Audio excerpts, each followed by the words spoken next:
అందరికీ నమస్కారం. న్యూస్ స్కాన్కి స్వాగతం. ఈరోజు ప్రధాన దినపత్రికలోని వార్తలను కానీ చర్చించుకున్నట్లయితే, మొదటిగా ఈనాడు దినపత్రికను కానీ తీసుకున్నట్లయితే, ప్రతిపక్ష హోదా రాలేదని సభకు రానంటారా?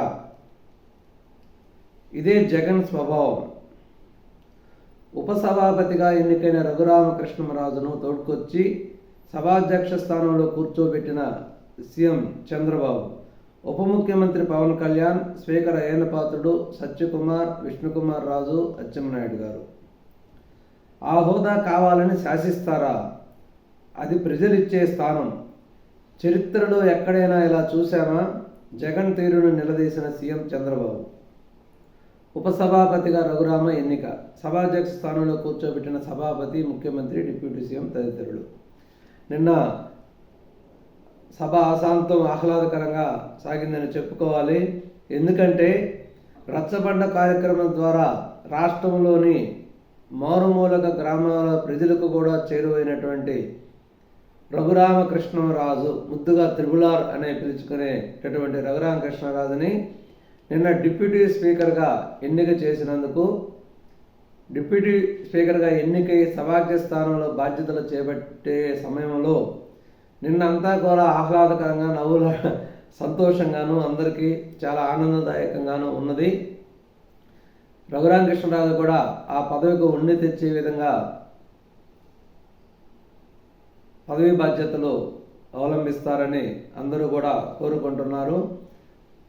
ఆ సమయంలో అనేక కామెంట్లు, అనేక చతురతతో కూడినటువంటి విషయాలు, రఘురామకృష్ణరాజు యొక్క ఫ్యామిలీ గురించి, వాళ్ళ తాతయ్య ఇంతకుముందు శాసనమండలి చైర్మన్గా పనిచేసినట్లు కూడా అయ్యన్నపాత్రుడు కూడా చెప్పడం జరిగింది.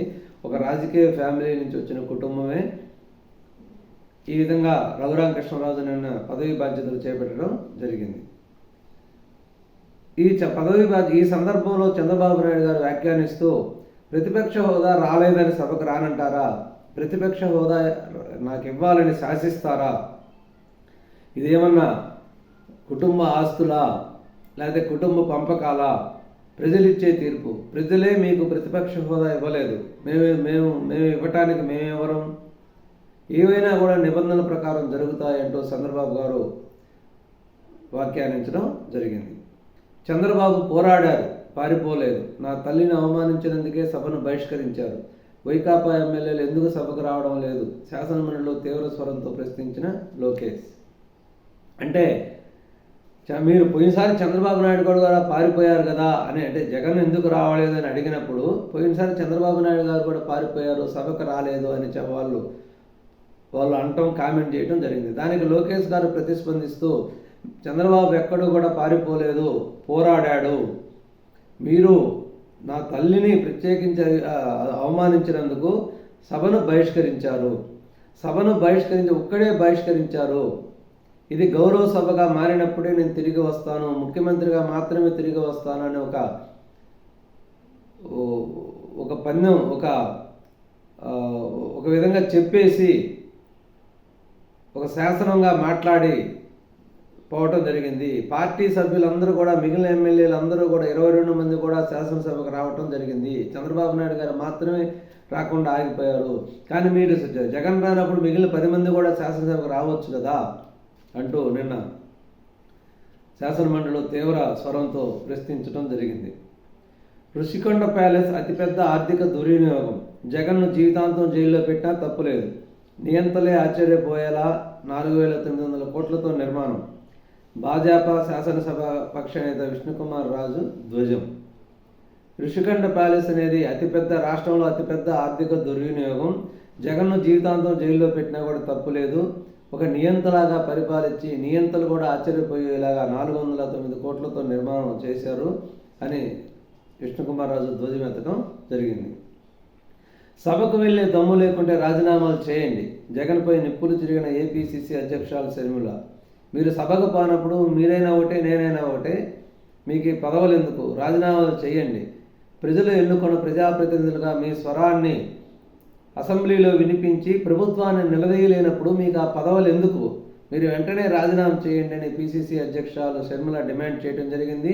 ఎందుకంటే మీరు అసెంబ్లీకి వెళ్ళినప్పుడు మీరైనా ఒకటే నేనైనా ఒకటి, నాకంటే మీరు ఎక్కడ ఎక్కువ, మీకు ఎక్కువ ఓట్లు ఉన్నాయి, మాకు ఏదో పర్సంటేజ్ లేదని చెప్తున్నారు. లేనప్పుడు మీకు అన్నీ ఉండి గెలిచినప్పుడు మీరు పోయి అక్కడ చేసింది ఏంది, అక్కడ ఏంది? కాబట్టి అసెంబ్లీకి ఎగ్గొట్టడం అనేది పనికిమాలిన చర్య. కాబట్టి వెంటనే రాజీనామా చేయాలని షర్మిల గారు తీవ్ర స్వరంతో ధ్వజమెత్తడం జరిగింది. 30 లక్షల కోట్ల పెట్టుబడులు, 20 లక్షల మందికి ఉపాధి, కొత్తగా మామిడి, అరటి, జీడి బోర్డుల ఏర్పాటు, ఇంటికొక పారిశ్రామికవేత్త తయారు కావాలి, 29న పూడిమడకలో ప్రధాని ఆధ్వర్యంలో గ్రీన్ ఎనర్జీ ప్రాజెక్టుకు శంకుస్థాపన, శాసనసభలో 6 విధానాలపై సీఎం చంద్రబాబు. డొల్ల కంపెనీలతో దోచేసిన సంజయ్, అగ్ని ఎన్ఓసి పోర్టల్ నిర్వహణ, సాత్విక టెక్నాలజీస్కు, ఉనికిలోనే లేని క్రిత్వాస్ టెక్నాలజీస్కు అట్రాసిటీ చట్టంపై అవగాహన సదస్సులో బాధ్యత. ఈ 2 సంస్థలు ఒకటే, ఒప్పందం చేసుకున్న వారంలోనే 1.5 కోటికి పైగా బిల్లులు చెల్లింపు. సంజయ్ సిఐడి చీఫ్గా ఉన్నటువంటి సంజయ్, అతను కూడా ప్రభుత్వంలో నేను ఒక భాగం, ఇది కూడా నా సొంత ఆస్తి అని ప్రవర్తించి ఒక డొల్ల కంపెనీని ఏర్పరిచి అగ్ని ఎన్ఓసి పోర్టల్ నిర్వహణ, సాత్విక టెక్నాలజీస్కు, ఉనికిలోని క్విత్వాస్ టెక్నాలజీకు అట్రాసిటీ చట్టంపై అవగాహన సదస్సుల బాధ్యత అని అప్పచెప్పడం జరిగింది.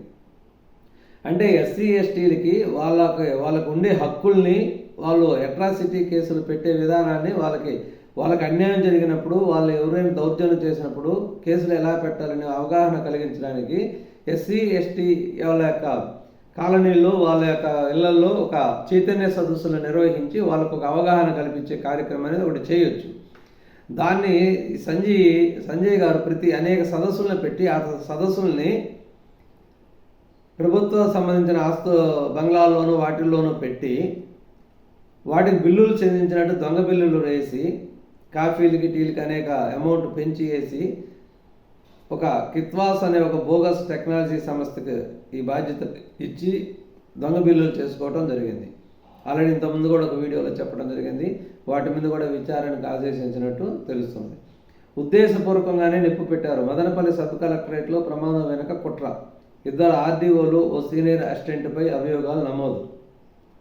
మాజీ మంత్రి పెద్దిరెడ్డి పిఏ తుకారం సన్నిహితుడు మాధవరెడ్డి పాత్ర, 1000 ఎకరాల్లో 22A అసైన్డ్ భూములపై అక్రమంగా హక్కులు, రికార్డులను కాల్చేసి ఆధారాలు ధ్వంసం, ప్రాథమిక విచారణ నివేదికలో వెల్లడి. ఇది ఈనాడు పేపర్లో ఉన్నటువంటి ముఖ్యమైన అంశాలు. మరి మనం సాక్షి పేపర్ని కూడా ఒకసారి తీసుకుందాం. ఆ సాక్షి పేపర్ల యొక్క ప్రధాన బ్యానర్ ఐటమ్ తీసుకున్నైతే, మండలిలో మంటలు, సోషల్ మీడియా యాక్టివిస్టులు అక్రమ అరెస్టులపై వైఎస్ఆర్సీపీలో వాయిదా తీర్మానం, తిరస్కరించిన చైర్మన్, చర్చకు ప్రతిపక్ష ఎమ్మెల్సీలు ఉడుంపట్టు, పోడియం వద్ద నిరసన, న్యాయం కావాలి, ప్రజాస్వామ్యాన్ని పరిరక్షించాలంటూ నినాదాలు.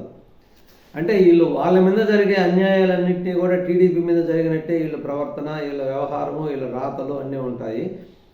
ఇప్పుడు సోషల్ మీడియా యాక్టివిస్టులు వైసీపీ వాళ్ళకి సంబంధించినది వాళ్ళకి ఒక్కొక్కరికి తాట తీస్తున్నారు పోలీసులు. ఎందుకంటే వాళ్ళు ఒక నిబంధనలకు విరుద్ధంగా సోషల్ మీడియాలో మాకు స్వేచ్ఛ ఉందనే ఉద్దేశంతో ఎదుటి వాళ్ళ యొక్క ఫ్యామిలీలను, పెద్ద కుటుంబాల యొక్క ఫ్యామిలీలను వ్యక్తిగతంగా విమర్శించి ఈరోజు పోలీసులకి అనేక ముఖ్యమైన చట్టాలలో కేసుల కింద చిక్కడం జరిగింది. దానితో వైసీపీ పార్టీ విలవిలలాడుతుంది. వాళ్ళు దాన్ని టీడీపీలో ఈ రకంగా చేస్తున్నారని ఎదురు దాడి చేస్తూ అనేక పిచ్చి రాతలు రాస్తూ ఉన్నారు పేపర్లో. కానీ ప్రజలేం పిచ్చోళ్ళు కాదు. ఎందుకంటే మీ రాతల్ని, మీ వ్యవహారాల్ని నమ్మి అయితే మీకు అంత దారుణంగా 11 సీట్లు ఇవ్వరు. ప్రజలు ఎప్పుడైనా ఒకసారి చూస్తారు, ఎవరినైనా ఒకే ఛాన్స్ ఇస్తారు. నువ్వు అడిగింది కూడా నీ తప్పలేదు, మీరు అడిగింది ఒక ఛాన్సే కాబట్టి ఒక ఛాన్స్ ఇచ్చారు, అయిపోయింది. ఎందుకంటే మీరు ముఖ్యమంత్రి కాకముందు మీరు ఎన్ని చెప్పినా, ఎన్ని అబద్ధాలు చెప్పినా, ఏమి చెప్పినా కూడా ప్రజలు నమ్మారు. ముఖ్యమంత్రి అయిన తర్వాత కూడా 5 సంవత్సరాల పాటు పరిపాలించి మళ్ళీ ఓడిపోయిన తర్వాత కూడా మళ్ళీ అవే అబద్ధాలు, అవే మాటలు చెప్తుంటే ప్రజలు నమ్మటానికి అంత అమాయకులు కాదు. అది మీరు జాగ్రత్తగా ఎప్పుడైనా మార్చుకుంటే మళ్ళీ మీకు భవిష్యత్తు అనేది ఉంటుంది, లేకపోతే ఇంక అంతే. డిసెంబర్ నుంచి రాజధాని పనులు, ఇదంతా ఐటీడీపీ పైశాచికమే. సోషల్ మీడియాలో టీడీపీ శ్రేణుల విశృంఖలత్వం, వర్రా రవీందర్ రెడ్డితో పేరుతో జుగుప్సకరంగా పోస్టులు పెట్టిన ఐటీడీపీ కార్యకర్తను ఫిబ్రవరిలో అరెస్టు చేసిన పోలీసులు. బాధితులే నిందితుడిగా మార్చే టీడీపీ పెద్దల కుట్రలకు కాకిల వత్తాసు.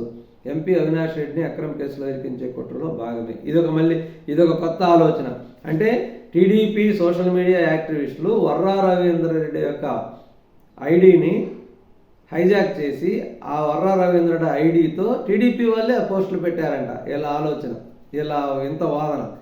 కాబట్టి దీంట్లో అవినాష్ రెడ్డిని ఇరికించే విధంగా టీడీపీ ప్రయత్నిస్తుందనేది ఈ సాక్షిలో రాసినటువంటి వార్తలు. కొనసాగుతున్న ఫిర్యాదుల పరంపర. సినీ నటుడు పోసానిపై పదుల సంఖ్యలో ఫిర్యాదులు. 2 సోషల్ మీడియా యాక్టివిస్టులు అరెస్ట్. మరో 2 జైలుకు తరలించిన పోలీసులు. సజ్జల భార్గవ్ సహా 3పై ఎస్సీ ఎస్టీ అట్రాసిటీ కేసు. ఇంకొకటి కూడా, వర్రా రవీంద్ర ఐడిని టీడీపీ వాళ్ళు హైజాక్ చేసి పోస్టులు పెట్టినప్పుడు మీరేం చేస్తున్నారు? మీరు అప్పుడు అరెస్ట్ చేసి శిక్షించవచ్చు కదా. మీరు అప్పుడు పరిపాలనలో ఉన్నారు. మీరు ఇటువంటి మీరు ఏవైతే అవతల వాళ్ళని మనసు గాయపరేయంగా పోస్టులు పెడతారో వాటి మీద ఏమి చేయరు. మీరు రాజకీయంగా చేసే తప్పులను ఎత్తి చూపిస్తుంటే వాటి మీద పోలీసులు పంపి నిజమైన సోషల్ మీడియాలో కరెక్ట్గా పోస్టులు పెట్టే వాళ్ళ మీద మీరు హరాస్మెంట్ ఉంటుంది. అంతులేని అన్యాయం.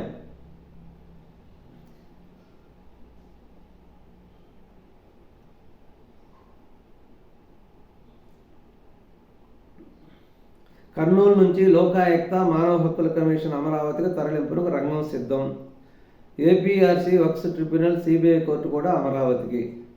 న్యాయం జరుగుతుందనే లోపే మరోసారి అన్యాయం. ప్రాంతీయ సమతుల్యతను పాతరేస్తూ ఒకే చోటుగా సంస్థలన్నీ తరలింపు. మొన్న కర్నూలులో ఏర్పాటు కావాల్సిన లా యూనివర్సిటీ.